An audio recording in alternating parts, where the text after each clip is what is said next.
Whether you are someone who loves trends or not, if you're watching this video, you're probably a little bit curious about what's trending this season. In today's video, I'm going to be sharing with you some of the key trends that I've been seeing for spring/summer 2025. I'm not going to be sharing all of them though. I've picked the most wearable ones, in my opinion, that are easy to recreate for your everyday life. Fashion in all its glory, but some of the trends that we see on the runway are quite unwearable, and they can be, of course, a little bit over the top. That's sort of the point.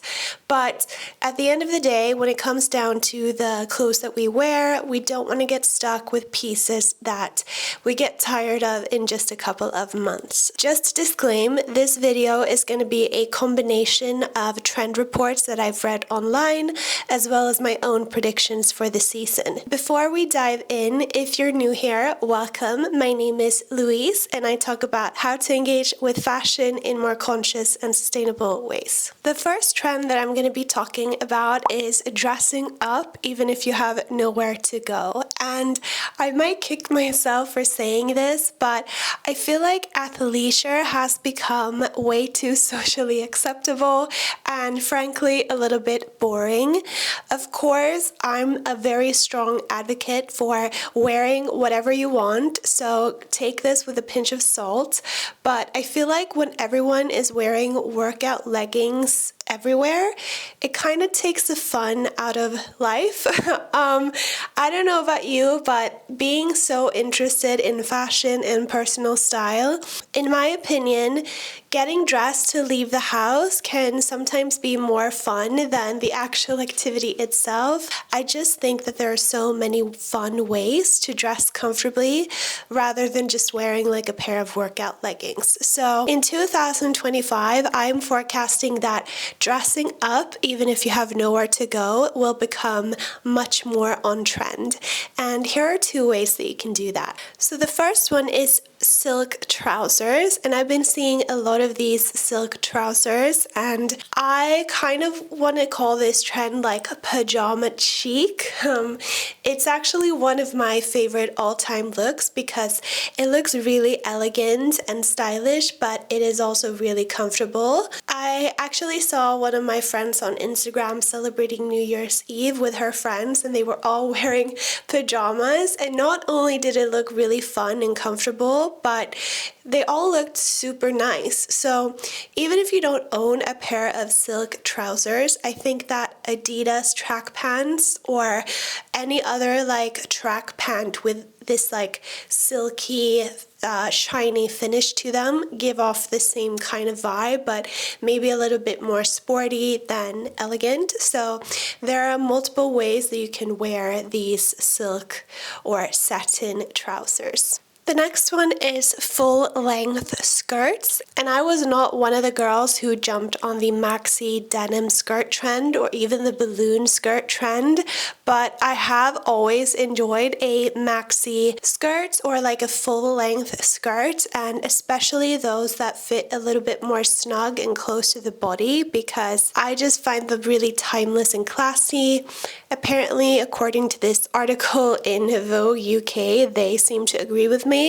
But what's nice about this trend is that you can re-wear a maxi dress from your closet, and just by layering a shirt or a sweater on top, you can achieve a very similar type of look. I know that this is a little bit like 2010-esque with these maxi skirts, so if that's all a bit too much for you, then there are lots of also tailored skirts, perhaps are a little bit more appropriate for the office. Of course, then you wouldn't necessarily be as comfortable as you would in like a cotton or jersey or even like a knitted skirt.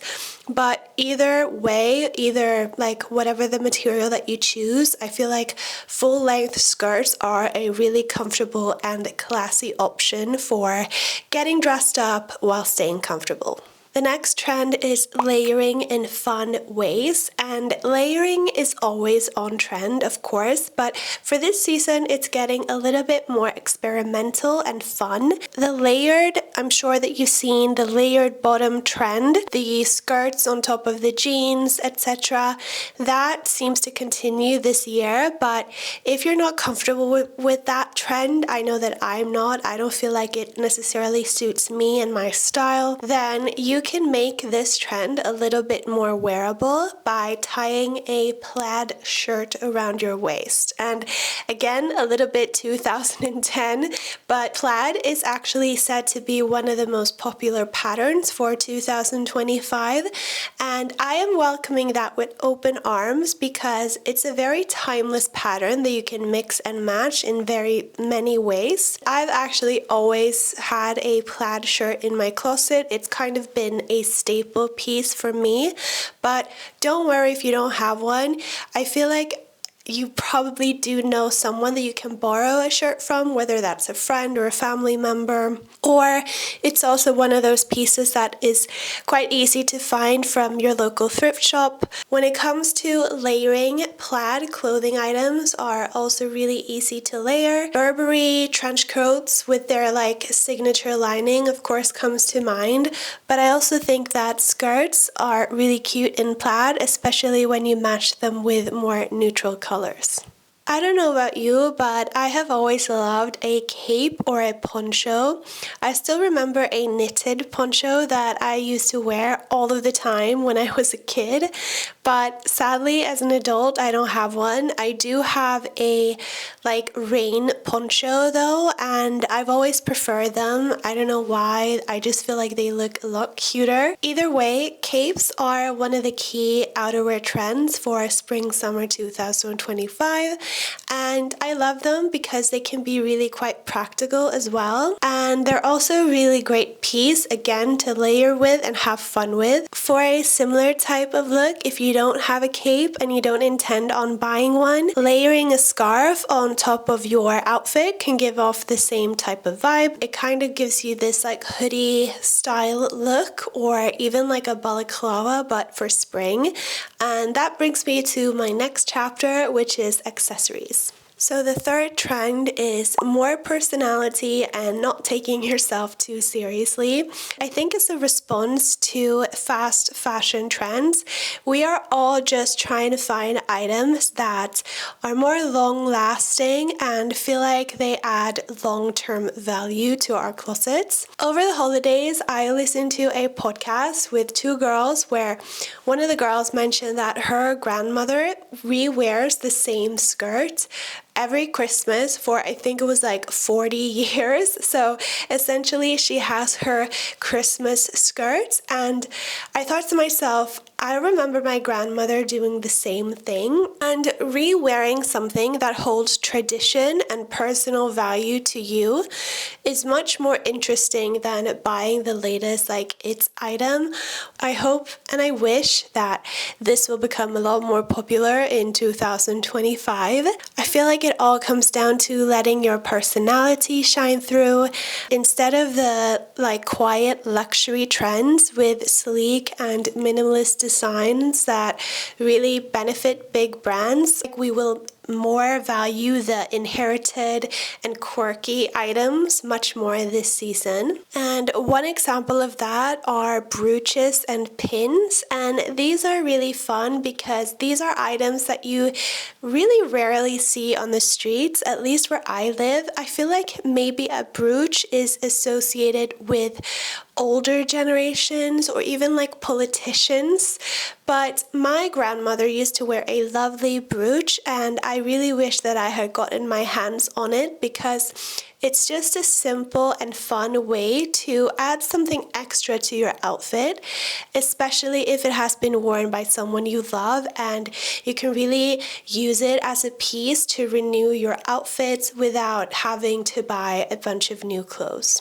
I've also seen a lot of scarves like tied around the waist, and wearing a scarf around your waist instead of your neck is also another fun layering technique for this season that really adds some dimension to your outfit. When it comes to bags for spring 2025, I forecast accessories that are a little bit ugly, like even a little bit silly. I think that we have been taking ourselves way too seriously recently, and a little bit of funkiness is what makes fashion so fun.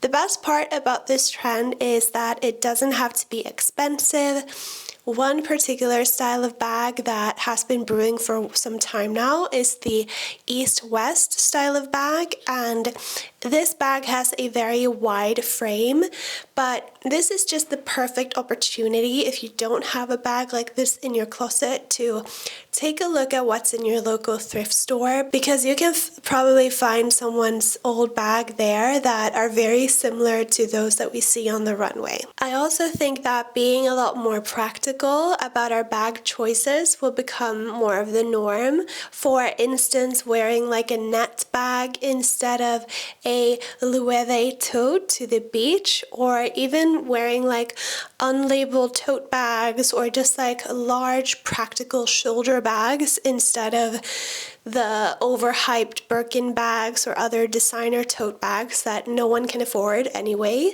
Anyway, that is it for today's video. I hope that you enjoyed it. Let me know what you think of these trends, and maybe if you are going to be trying any of them, or if not, why not? As always, if you did like this video, please feel free to share it with a friend, or maybe subscribe to my channel. I wish you the best week ahead, and I will see you again next time. Bye!